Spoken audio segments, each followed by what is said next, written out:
আমাদের শরীরের একটি অপ্রয়োজনীয় অঙ্গের নাম অ্যাপেন্ডিক্স। আর এই অ্যাপেন্ডিক্সে কোনো কারণে সংক্রমণ ছড়িয়ে পড়ে যে সমস্যার সৃষ্টি হয় সেটি অ্যাপেন্ডিসাইটিস নামে পরিচিত। বিশ্বের প্রায় ৫% মানুষের ক্ষেত্রে অ্যাপেন্ডিসাইটিস প্রাণ সংশয়ের কারণ হয়ে দাঁড়াতে পারে। বৃহদান্ত্র এবং ক্ষুদ্রান্তের সংযোগস্থলে বৃহদান্ত্রের সঙ্গে যুক্ত ছোট্ট একটি থলির মতো অঙ্গটিতে কোনোভাবে খাদ্য বা ময়লা ঢুকে সংক্রমণ ছড়িয়ে পড়তে পারে।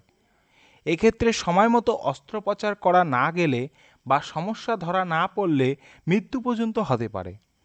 অ্যাপেন্ডিক্সের সংক্রমণে পেটে ব্যথা হয়, একথা আমরা অনেকেই জানি। তবে ঠিক কোন ধরনের ব্যথা বা কী কী উপসর্গ দেখে বুঝবেন পেটে ব্যথার কারণ অ্যাপেন্ডিসাইটিসের সংক্রমণ, আসুন জেনে নেওয়া যাক। উপসর্গ ও লক্ষণসমূহ। ১. পেটে যন্ত্রণা হওয়া, সাধারণত নাভির কাছ থেকে শুরু করে পেটের ডান দিকে নিচে এই ব্যথা ছড়িয়ে পড়ে। ২. পেটে যন্ত্রণার সঙ্গে বমি বমি ভাব। ৩. বমি হওয়া। ৪. খিদে না পাওয়া। ৫. কোষ্ঠকাঠিন্য বা ডায়রিয়ার সমস্যা। ৬. পেটের যন্ত্রণায় জ্বর আসা, তবে এক্ষেত্রে শরীরের তাপমাত্রা খুব বেশি হয় না। ৭. পেট জুড়ে মারাত্মক যন্ত্রণা অনুভূত হলে এবং পেট ফুলে উঠলে তা অ্যাপেন্ডিক্স ফেটে যাওয়ার কারণেও হতে পারে।